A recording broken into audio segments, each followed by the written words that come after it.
When someone walks away, it's not the end of your story, it's the beginning of a new chapter. There's a quiet, unshakable power in being left behind. It doesn't announce itself with noise. It doesn't scream. It doesn't beg. It simply rises, slowly, steadily. You see, when someone chooses to walk away from you, they often think they're taking something essential with them: your confidence, your rhythm, maybe even your sense of wholeness. They expect your silence to echo like regret. They imagine your absence will hum with longing. They assume you'll shrink without them. But what they fail to realize is this: when silence is held with strength, it doesn't break you, it remakes you.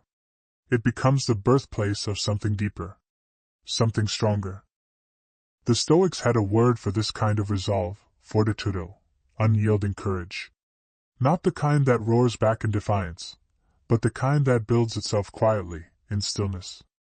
So let's begin there. Not with anger. Not with bitterness. Not with revenge. Let's begin with presence. Because when the texts stop, when the notifications fade, when the rhythm you once danced to vanishes, that's when you finally meet yourself.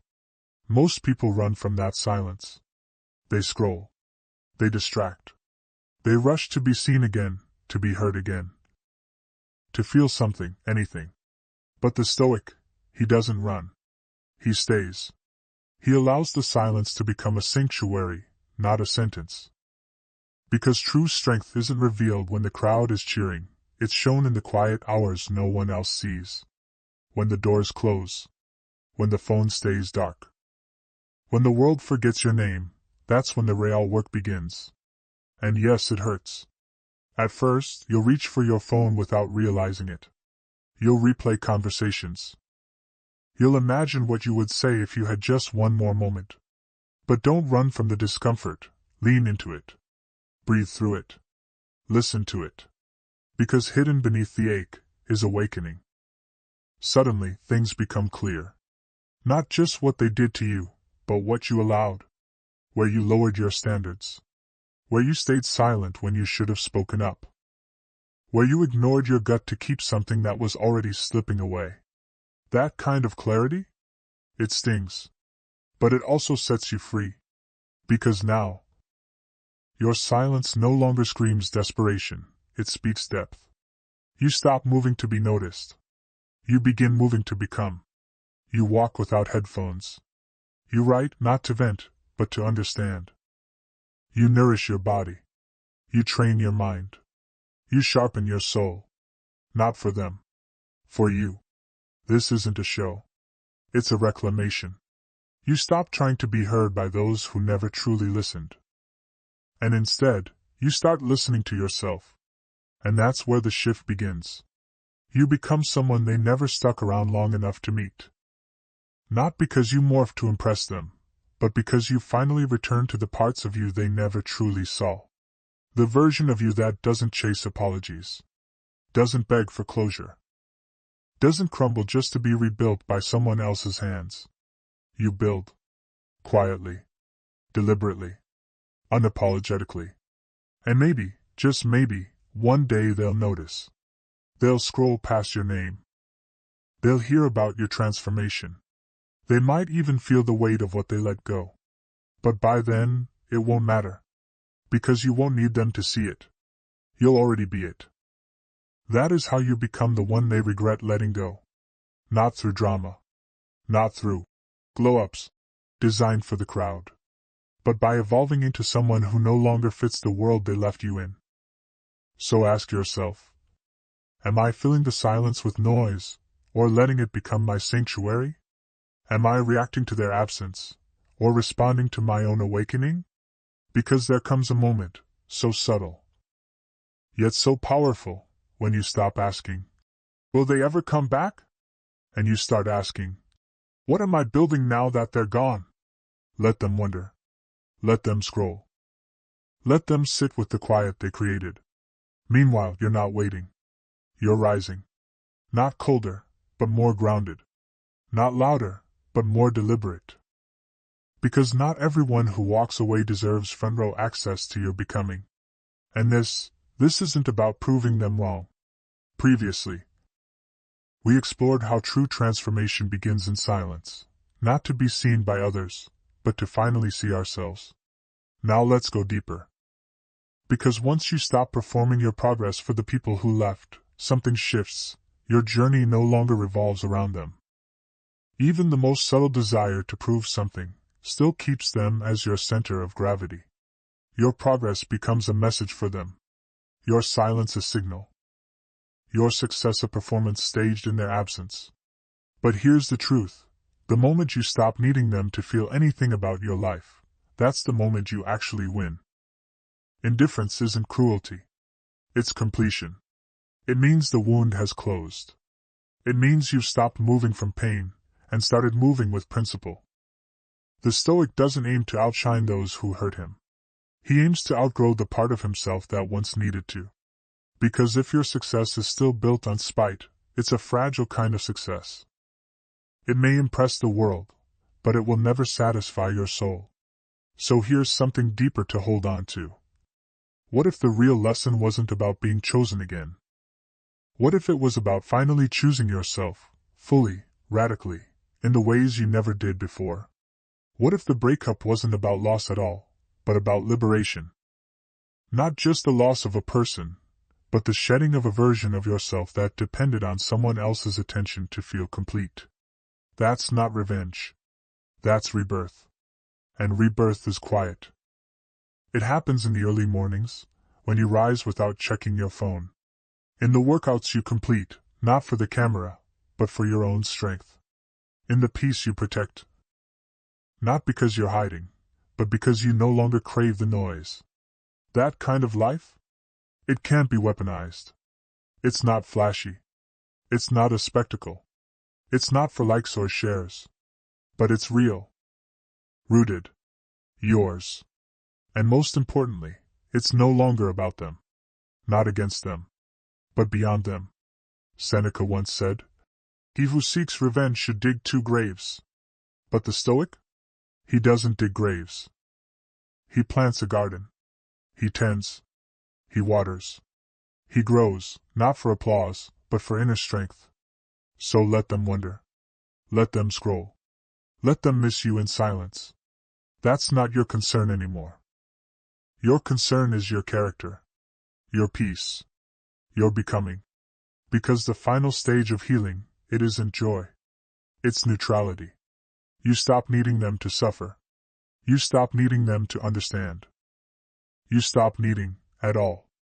And in that space, you become untouchable. Don't chase revenge.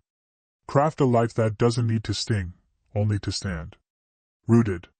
Whole. Unshakable. Because that kind of victory, no one can take from you. Now it's time to turn the lens inward. This is no longer about them. It's about you. And more importantly, the version of you that keeps attracting people who can walk away without even looking back. This isn't about blame. It's an invitation. To ask yourself, what part of me still believes I have to earn love, instead of becoming it? The Stoics didn't chase approval, they chased alignment. Seneca said, until we begin to go without, we fail to realize how unnecessary many things are. And sometimes, the most unnecessary thing is validation from someone who never truly saw your soul. So now the work begins, not to be less abandoned, but to be less abandonable. Not because everyone stays, but because you stop leaving yourself behind to keep someone else close. Abandonment stings most when you've made someone else the center of your world. But when you are your own center, people can leave, and they no longer take you with them. That's what it means to be grounded. To stop asking, was I not enough? And instead ask, why was I still shrinking? Because abandonment doesn't start when they walk away. It begins when you bend too far, stay too long, silence yourself too often. And that's not love. That's fear, dressed up as loyalty. But the Stoic does not serve fear. He serves truth. So ask yourself this. What would it look like to build a life so solid, so rooted, so filled with self-respect, that the idea of someone leaving doesn't shake you anymore? It looks like this. You start keeping promises to yourself. You stop compromising your boundaries just to keep the peace. You move your body, not to be seen, but to honor it. You feed your mind so your standards can rise alongside your wisdom. You sit in silence, not to avoid, but to listen to the part of your soul that's been whispering beneath the noise all along. And you stop outsourcing your wholeness to someone else's presence. That's not independence. That's intimacy with yourself. And when that intimacy deepens, everything shifts. You stop fearing rejection because you no longer fear solitude. You stop tolerating inconsistency because you become consistent within. You stop needing closure because your clarity has already closed the door. You become so grounded that love is no longer a transaction. It becomes an extension. Something you give, not because you're empty, but because you're overflowing. That's what the Stoic teaches us. Don't just survive abandonment. Rise so completely that abandonment becomes impossible. Because the next person who enters your life, they won't meet a version of you that clings or begs. They'll meet someone calm, clear, centered. And if they stay, it won't be because you chased. It'll be because your peace is magnetic. And if they leave, you'll smile, close the door gently, and return not to pain, but to purpose. Because you've become the kind of person, even you would never walk away from. Previously, we uncovered something profound. True strength isn't found in chasing love, it's built in the quiet return to self. Now, let's step even further into that truth. Because sometimes the deepest betrayal isn't what they did to us, it's what we did to ourselves to keep them close. It doesn't happen all at once. It begins in small, quiet moments, when we choose their comfort over our clarity, their validation over our values, their presence over our self-respect. And when it all ends, when they leave, or when we're finally left staring into the cracked mirror of what we became, we grieve. Not just the person. We grieve the parts of ourselves we gave away to hold on to them. That grief cuts deep. It's not just sadness. It's confusion. It's betrayal, not only from them, but from ourselves. Because deep down we knew. We knew we were settling. We knew we were silencing our needs. We hoped that love, somehow, would save us from the harder work of loving ourselves. But hidden within the collapse is a quiet gift. Now you get to rebuild. This time, with truth. Seneca once said, "No man is more unhappy than he who never faces adversity, for he is not permitted to prove himself." And this is your adversity. Not a storm that came from outside, but a call that rises from within. A call to reclaim every part of yourself that you once discounted, overlooked, or handed away too easily. A call to raise the standards you once buried beneath fear and loneliness. And let's be clear, these aren't standards for them. They're for you. Because healing isn't just about letting go of pain, it's about asking the right questions. What did I tolerate that betrayed my values? What did I hide in order to be loved? What did I excuse in the name of connection? And most importantly, where did I abandon myself to hold on to someone else? This isn't about shame. It's about awakening. Because what broke you wasn't just the final moment, it was the sum of 1,000 self-betrayals. Little choices that chipped away at your truth until your reflection felt foreign. Until you felt fractured, fragile, unrecognizable. But now you get to build again. And this time, the foundation won't be fantasy. It won't be hope. It won't be, maybe they'll change. This time, the foundation is you. Clear. Committed. Unapologetically rooted in what you will never compromise again. Here's what that looks like. You stop replying to late-night texts just because they reached out. You're no longer flattered by bare minimum breadcrumbs. You stop calling it chemistry, when it's really just trauma trying to find itself again. You pause. You ask, does this align with the life I'm building? And if the answer is no, you let go. No drama. No need for closure. No need to be understood. Because your peace is no longer up for negotiation. And that's not coldness. That's wisdom. That's what the Stoics called living in accordance with nature, your truth, your internal compass. Epictetus once said, "Know first who you are, and then adorn yourself accordingly." But how many of us have adorned ourselves to match their tastes, their moods, their preferences? No more. From this point forward, everything you build must serve your values. And those values must be forged from experience, not theory, not fantasy.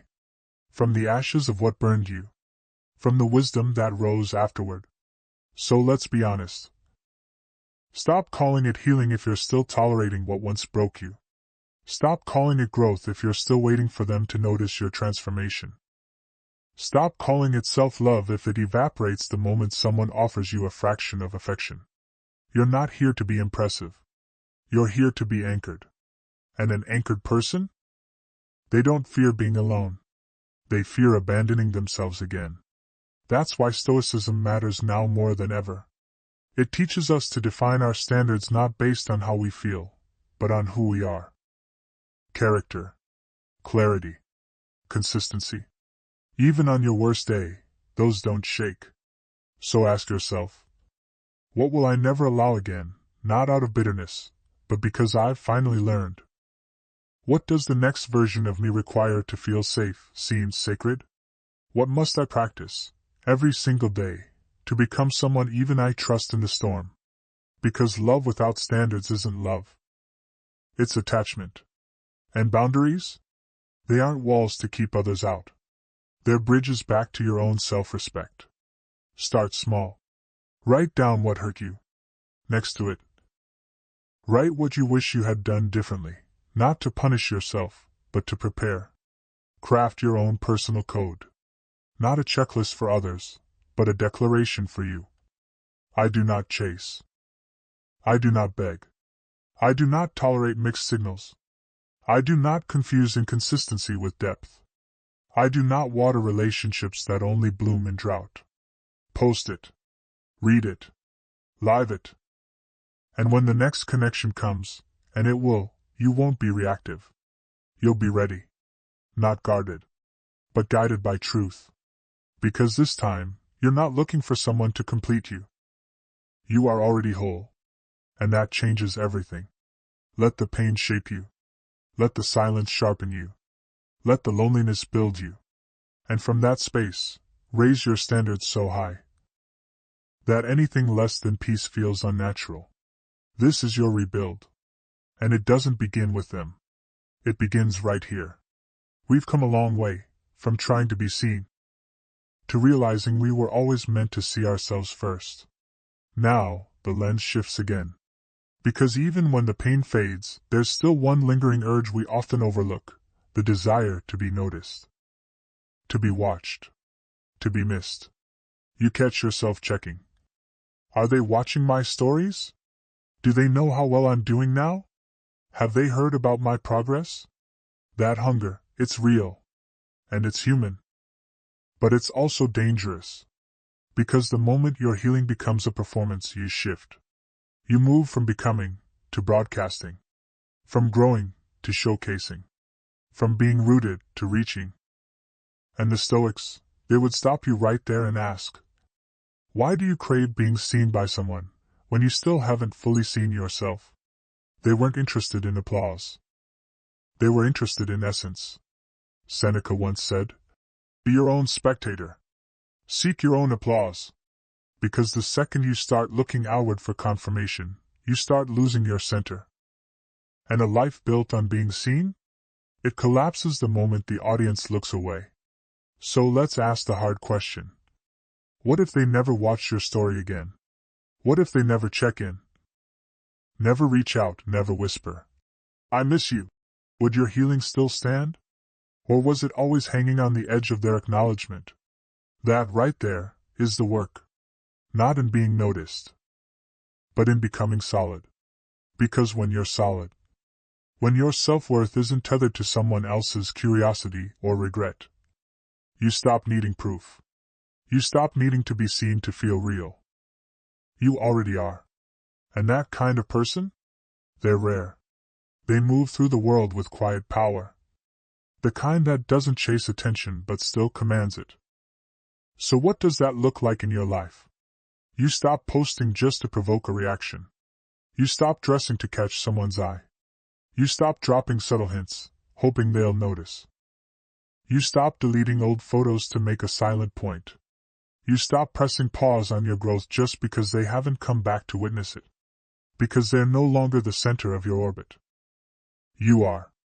And that's not selfishness. That's self-possession.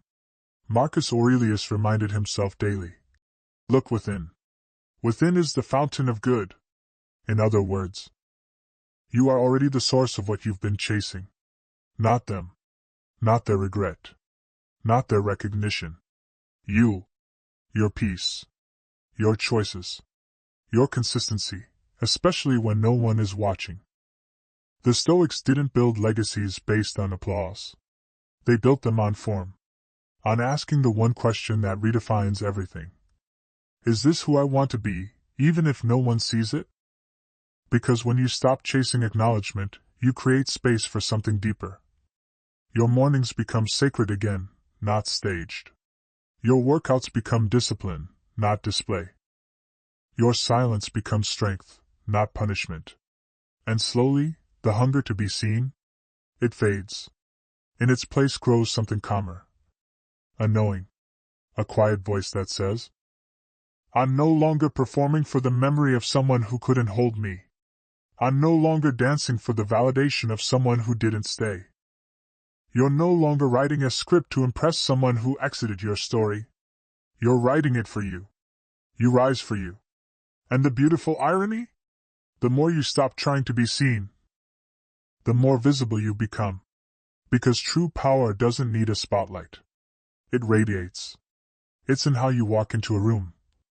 In how your energy settles the space. In your posture. In your stillness. While everyone else is still performing. People feel it, even if they don't understand it. They wonder what changed. But they can't trace it to any one thing. Because it wasn't one thing. It was the thing. A decision. A decision to stop seeking what could never sustain you. To stop making your healing a stage play. To stop living for their return. And start building your alignment. That's your task now. Not to be louder. Not to be noticed. But to be so truthful, so rooted. So undeniably you. That even your silence speaks volumes. That even your solitude feels like strength. That even being unseen no longer matters. Because you're not waiting to be witnessed anymore. You're rebuilding, quietly, relentlessly, with reverence. And if they never look back, so be it. They're no longer your audience. Your future is. Your purpose is. Your highest self is. So keep going. Not for them.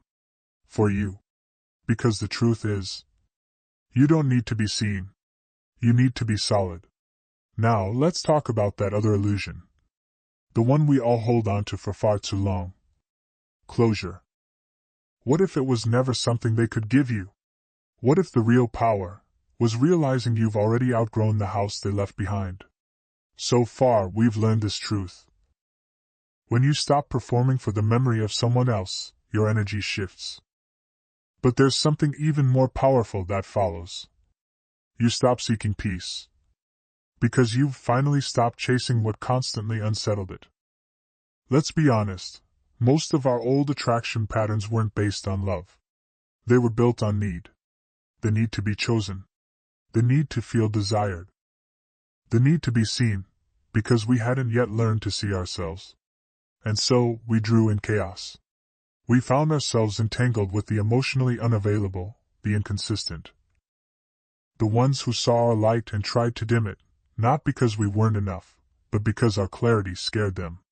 But now your energy no longer signals from scarcity. It radiates from sovereignty. You enter a room without needing to be noticed, because your peace speaks before you do. You meet people's eyes not to convince them of your worth, but because you've stopped doubting it yourself. You speak less, but when you do, your words carry weight. They come from someone who no longer needs to be understood to feel valid. This is the new attraction. Stillness. Clarity. Boundaries that don't feel like barriers, they feel like safety. And ironically, this is when people really begin to notice. Not the old ones, but the right ones.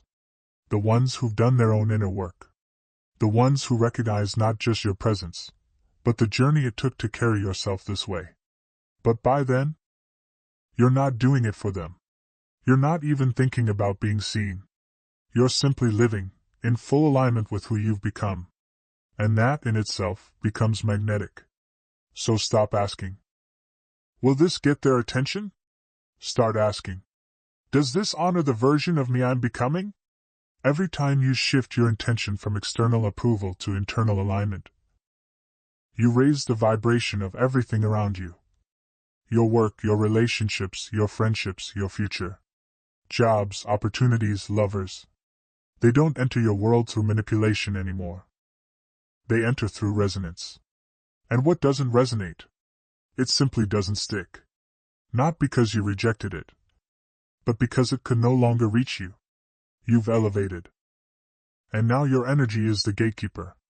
You don't need to craft a persona. You don't need to win them back. You don't even need to be seen. You just need to become.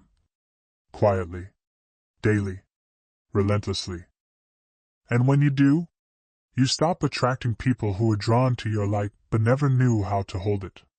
Instead, you start meeting people who carry light of their own. They don't complete you. They meet you. Because you're no longer attracting from a wound. You're attracting from a whole, rooted, sovereign self. And yes, there was a time when that silence stung. When the unread message felt like a rejection. When their lack of attention felt like a verdict. You told yourself stories. If I could just be a little less emotional. If I could just love harder, maybe they'd stay. But they didn't. And here's the truth. You weren't too much. You were offering depth to someone who didn't know how to swim. The Stoics would remind you. This wasn't rejection. It was redirection. Seneca once wrote, "A gem cannot be polished without friction, nor a man perfected without trials." Heartbreak is that friction. It doesn't destroy you. It strips away everything that was never truly yours, so that what is can rise. You thought you were being abandoned, but really, you were being realigned. Because love is not a lottery. It's not about hoping to be seen. It's about seeing yourself so clearly that you stop offering your soul to people who haven't even earned access to your mind. So ask yourself, how many times did you shrink to be chosen? How often did you bend your truth just to stay? How long did you wait, hoping they'd finally see your worth? And now ask, what if the person you've been waiting to choose you has always been you? The Stoics didn't wait for the perfect moment. They didn't live for applause. They lived by virtue, an internal compass that asked only one question. Is this in alignment with my principles? And when the answer was yes, they didn't need approval. They were the approval. That's your test now. To stop living like life is an audition. To stop waiting to be loved into wholeness. You are already whole. You are the one who chooses. Not out of pride, but from alignment. You choose who walks with you, who gets access, who enters the sacred space you've built within. Not because you're afraid to be alone, but because you've finally learned to love your own company. And here's the paradox. The moment you stop trying to be chosen, you become unforgettable. Because people can feel the difference between someone performing and someone who's finally come home to themselves. Let me give you an image. Imagine your life as a sacred temple. You used to stand outside, hoping someone would notice its beauty, hoping they'd want to come in and stay. Now, you stand at the entrance and ask just one question. Can you honor the space? If the answer is yes, welcome. If not, goodbye. Not with bitterness, not with pain, but with grace. Because you've learned that the right people don't need to be chased. They recognize the sacred when they see it. And those who call your standards too high, they only say that because they're hoping you'll live low. But you've risen. And in that rise, you've gained clarity. What used to thrill you now exhausts you. What once felt like love now feels like survival. What once hurt you now teaches you. You're no longer reacting. You're responding, from truth, not trauma. From clarity, not craving. You're not cold. You're clear. And clarity is magnetic. But it's also a filter. It reveals who was only here for the blurred version of you. The one who said yes too fast. Who forgave too soon. Who hoped someone else's potential could rewrite their pattern. That version? Gone. What remains now is someone who walks into every room with a calm, quiet energy that says, I know who I am. And I don't negotiate that to be chosen. And that changes everything. Now, let's close this chapter, not with fanfare, but with knowing. Because you've walked the long, silent road back to yourself. But there's one more step ahead. The most important one. Let's talk about liberation. Not from them, but from the part of you that used to need them. Someday, they'll remember. A scent, a song, a moment that flickers like a ghost across their mind. And something in them will ache. But they won't be aching for the version of you they left. They'll ache for the version they never got to truly know. The version you became after. After the silence. After the rebuilding. After you stopped waiting to be chosen and chose yourself instead. And that ache? That's not your weight to carry. You don't need to leverage it. You don't need to witness it. You don't even need to hope for it. Because this was never about becoming the one they regret. This was always about becoming the one you're proud to be. And you are. Not someday. Not when you're more healed, more successful, more loved. But right now, in your presence, in your peace, in your refusal to collapse for anyone else again. So, where do you go from here? Exactly where Stoicism always points. Forward. You live a life so honest, so rooted in integrity, so unwavering in your internal freedom, that even if no one notices, even if no one applauds, you still sleep well. Even if no one understands you, you stay grounded. Even if no one ever comes back, you never look back. Because in the end, the real glow-up wasn't the body, wasn't the money, wasn't the new relationship. It was the peace no one can touch anymore. The discernment that protects your space. The calm that doesn't need to be explained. The standards that no longer bend in the name of love. And yes, maybe someday they will regret losing you.